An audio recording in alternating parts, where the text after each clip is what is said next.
All right, folks, welcome to Melvani. With us today, we have the multi-talented and one of the most humble dudes I know, Charles Elliot of Abysmal Dawn. How you doing, Charles? Good, man. Thanks for having me. Coming up with Cannibal Corpse, Cryptopsy, and Obituary as well. A perfect death metal package for the fans to see probably, all four big bands on the same bill. Yeah, I think it's going to be one of the best death metal tours of the year, if not in, I don't know, fucking 10 years. I don't know. Absolutely, yeah. Yeah. I totally relate to that. And there are a few shows which you guys are playing before. I think it's the opening 3 to 4 shows you're playing solo, and then there are some shows in the middle which are like only Abysmal Dawn, right? Yeah, we have some headlining shows booked around the tour. Yeah, and why exactly is the schedule like? I see a few I think in Indianapolis or even in Omaha, there's only you guys playing and not the other three. So was it like pre-planned, or you guys wanted to, basically utilize the day off and play in the specific areas? Yeah, for whatever reason, the tour isn't playing on those days, so we just, rather than having the downtime, we'd rather play and, play some metal and keep our chops fresh. And, instead of having a boring drive for whatever it is, 12 hours, you drive halfway and play a show and then drive on so to the next one. Right. Yeah. And then I guess at the beginning of the tour, it's like every tour we've ever done, it seems like it always starts on the East Coast out here. And we're from California, so we always have to drive like 1,200 miles to start a tour. Yeah. So we always look for shows at the beginning of the, connect to the beginning of a tour. That's awesome. And with this bill, obviously, I assume there would be no opening bands, or would there be opening bands? I was told there's no opening band, so we're going to be the first band every night. Awesome. So, yeah, you'll just need to get there early. I forget, I don't know if we go on like around 7:30 every night or something like that. And how long would the set be for you guys? 45 minutes? 30 minutes. 30 minutes. I think 30 minutes of death metal is it's pretty good to kind of recharge the batteries in the beginning. Yeah. No, totally. I mean, I understand, people can get burnt out or like expend all their energy in the mosh pit or bang their heads or whatever and need a little break after, about 30 minutes of constant battery sometimes. So Right. Absolutely. And I had a look at the crowdfunding page just like 5 minutes ago, and it's going really well. Like you guys are heading towards the target. I think it's almost around 60 to 70% is being covered. So van issues always been in the ass, isn't it? yeah, I mean, usually, we're able to figure these things out on our own. Unfortunately, there's a lot more, expenses and maybe in our personal life at that time, and True. and also the startup costs of this tour have been greater for whatever reason than normal, and we just have a shitload of repairs to make on this van this time around because I think we would take it one place and we would be happy that we didn't have to spend a lot of money, but then all this shit would go wrong. So obviously something was being overlooked. So we decided to take it someplace else and, get it really checked out and fixed up. And they told us all the stuff that was going to be wrong with it. And we're like, all right, well, going to need some help from someone on this one. And, really thankful that all our fans, we're quick to help us. And we're Absolutely. already, like you said, like over half our goal in a couple days. So. That's cool. I mean, is this the first time Abysmal Dawn has done a crowdfunding, or you've done it before? No, it's the first time because I personally, I like to avoid them. I feel like I just don't like taking advantage of fans, or I feel like sometimes they are done poorly and people take advantage of fans. True. I felt like we tried to offer something that we hoped fans would feel like they were getting something back in return. Right. We also, we didn't ask for an abundance of money. Like we're not asking for like thousands of dollars to fix our van when it's, it's only a couple $1,000s. We're Right. not asking for more than we need, which I see that shit sometimes and it pisses me off. Yeah, it's just like, we feel like it's a little embarrassing to me, I guess, at times. I mean, it needed to be done, but I don't like going and asking for money from other people. It's like I feel like I'm a fucking adult, and usually we figure our shit out on our own. But at the same time, I guess this music industry is changing. You aren't making a shit ton of money on the road, and you could use the help sometimes. So. Now, this tour also, before that, you played in Europe last year, and now obviously with US as well. So how are the tour opportunities coming for the band after the last album, Obsolence, which took you guys to the next level altogether? Well, let's see. I mean, we did that tour with Deicide and Septic Flesh and Yeah, that was the North American tour. Inquisition, yeah, Croc and Gun, and then we did a tour with it was 1349 in Origin after that in the U.S. And then we did our European tour with the Death to All tour. Right. In Loud Blast. And then we've been home since then. I mean, that run with we did the 1349 Origin tour immediately into the European tour, and then came back, picked up our van, and played some shows going home. That was Right. pretty brutal. And I was like 2 months on the road. Oh, Yeah, straight. But we haven't really done anything since then. And I don't know if I think we played the Knot Fest. yes, out not here. this, correct. Yeah, it's a Yes. big festival out here, and I guess that's about it. We haven't really done much else since then. You get offers, but then it doesn't always make sense, and I guess nothing really made sense to us until this tour. So. Right. And obviously, you guys having the day job as well, it's difficult to sometimes find a lot of time to go to other cities and play show because like suppose you're going for almost a month and a half now, and obviously you have a day job and other guys would obviously have as well. So again, coming back, and then you lose a lot of things from your day job, but also for your band to continue. It's like necessary, and you feel happy to be on tour. So it's always like pretty complex when in terms of leaving your day job, let's say take a vacation and then go with your band and come back. It's kind of crazy. Right, so we just have to tour smart. You do the right tours. You can't be gone all the time, just on the road for no money. And our thing is, we try and do the tours that we feel like are going to develop the band or give us back something in general. We've seen bands in the past that kind of just perpetually are, I don't know, like on tour all the time, but it kind of devalues a band at some point. I feel like, Yes, absolutely. it's like people see the band all the time and they feel like they can see them all the time. And what's the point of going to the show? So, I don't know. But a lot of bands have been over touring because no one makes money Selling CDs. Anymore. So Right. it's just, it's a double-edged sword, I guess, in that sense. But I guess that's why, we have our day jobs at home, and if we really want the band to grow, we feel like that's kind of essential to how things need to run right now.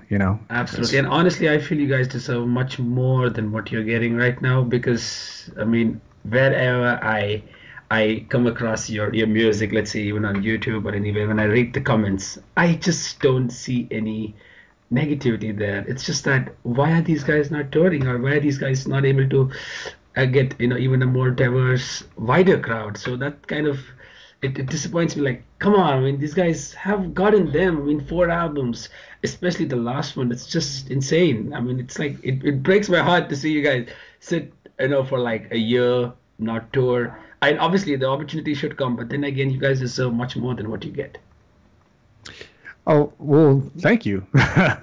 It's just, I don't know. It's tough, man. I feel like bands at our level, even though we've been around for 10 years, Yeah, it's tough. I mean, I don't see a lot of newer bands being, I guess, developed or getting to that next level. I feel, and I don't know what it is exactly. If if the headlining bands aren't retouring or retiring, sorry, so like no one's making way for this band to get bigger or that band, or if I don't know, or if yeah, I couldn't tell you. It's tough though, but I don't see like a lot of our peers like getting to that level of being a band that are headlining and are going to be a band that's going to be headlining in the next 10 years or something like that, which is frustrating. It's just,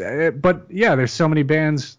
It's an oversaturated market, and that's what I'm saying is like there's so many bands touring that people get sick of them or they don't ever really develop for touring too much or whatever. I think we're at the point where people know us. It's just we don't need to be in that fucking opening slot like every goddamn time, on like whatever tour. This tour, though, we felt it makes sense. I think we're at, I guess, like we put on a good show just like all these other bands are on the tour. True. But I respect the legacy that these guys have had and how long they've been around and how much they've influenced, myself even, over the years. Right. And it makes sense that we should open a tour with such legendary bands. You know what I mean? But yeah, it's tough to develop when like that. Yeah, obviously. I guess, being 10 years and still getting chance. Obviously, this tour is amazing, but then again, seeing you guys opening, I was like, okay, I wish there was you guys. The tour basically was, let's say Cryptopsy opens up, then you guys play, and then obviously Obituary or Cannibal will obviously end. So seeing you guys opening, yeah, like you said, but then again, it's the respect for the bands you guys have grown up with. So obviously, it makes a lot of sense. Right, and I'm not taking away from anything those guys have done. I'm not saying like we're as big or bigger or anything. It's just, obviously they're the shit. They've been around forever and they fucking rule. And I'm just happy to be touring with them. And like I said, I just felt, and it makes sense for us to be opening. So don't take it the wrong way. I get it. That's awesome, dude. So love playing in US or playing in Europe? I mean, for you personally. What was that? Love playing in Europe or US, like from the essence, from the crowd, the feeling of playing live. Where do you feel more connected? Well, honestly, I mean, I would say in the US, just because we've toured here so much. Yeah. People know us. When we did that tour, the Death to All tour, that was our first time over there. Mm-hmm. So a lot of people were getting to know us at that time. Right. So, when we play the U.S., people are going crazy before we even hit the first note. Because, Right. People know us and they've been to our shows and they know what to expect and they anticipate that. And in Europe, we had fans over there already, but I think it definitely our fan base grows. Is bigger in the U.S. at the moment, True. So. Perfect, man. I totally understand that. And it's been more than a year since the release. I'm sure you guys will be working on some new stuff. So is there anything cooking about the upcoming plans, or maybe the songwriting has already started? Yeah, I already have about like a song and a half right now and a bunch of other ideas for other songs. Mm-hmm.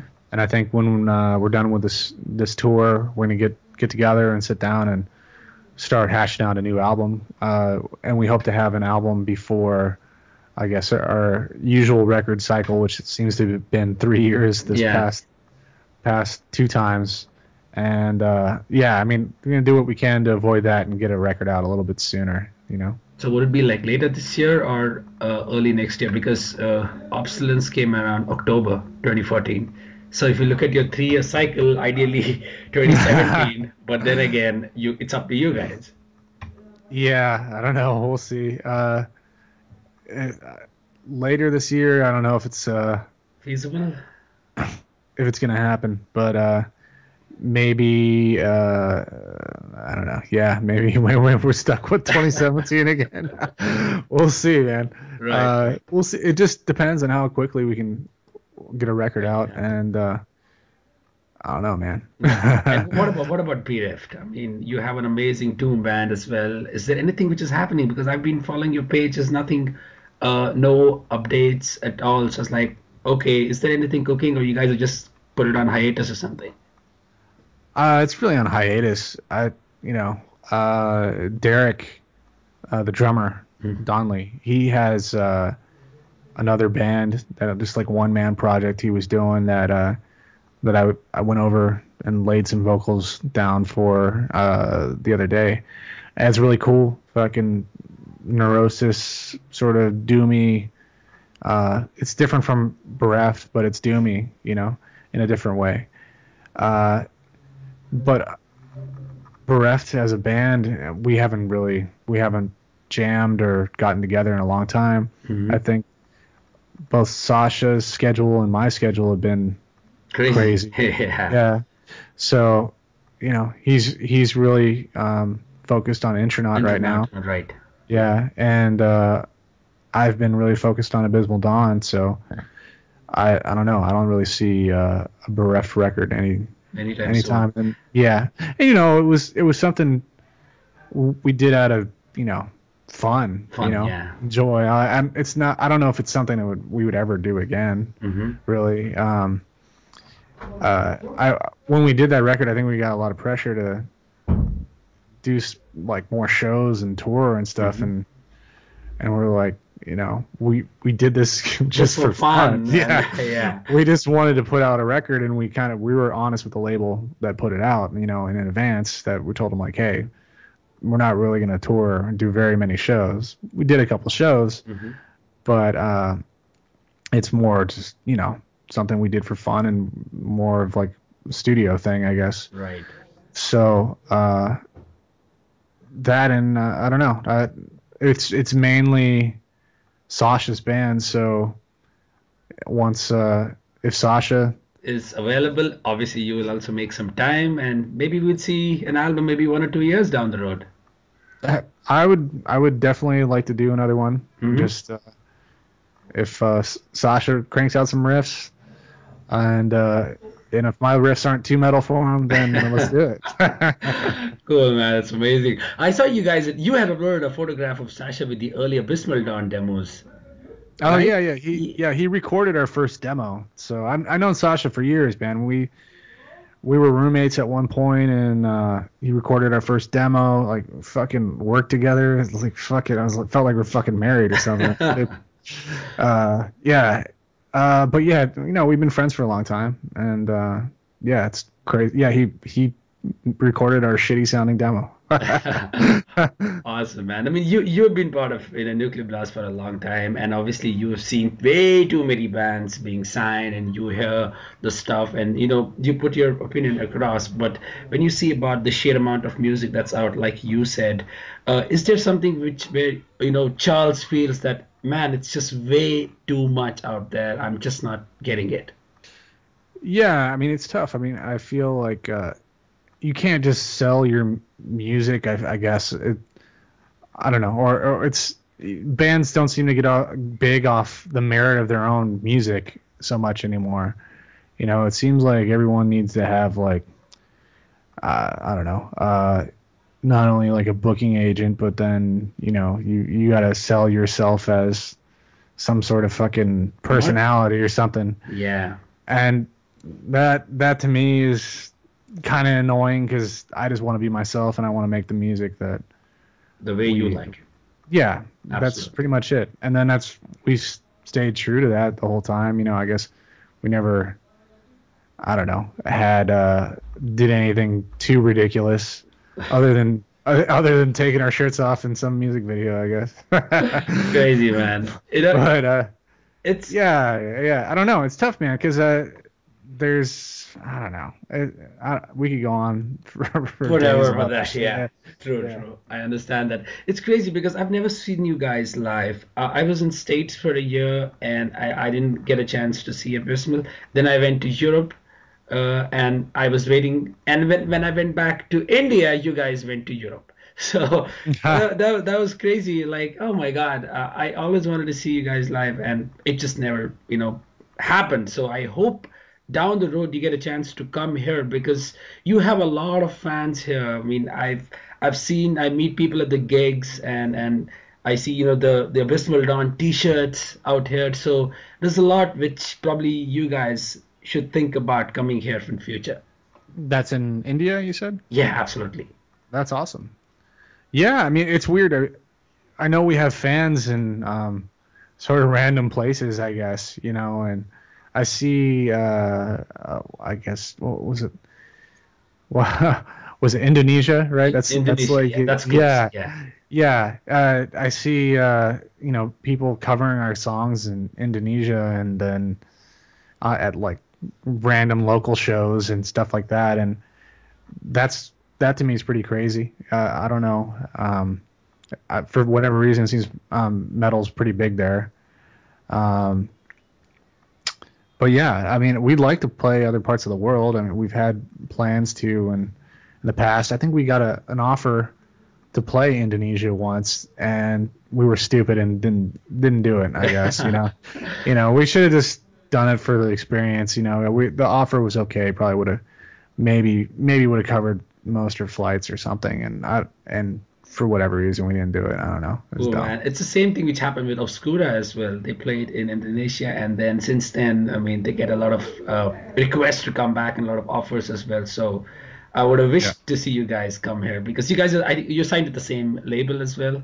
So Yeah, we're on so Relapse. yeah, you go to YouTube, you type Abysmal Dawn, you hear the music, and then on the right side you see Obscura also.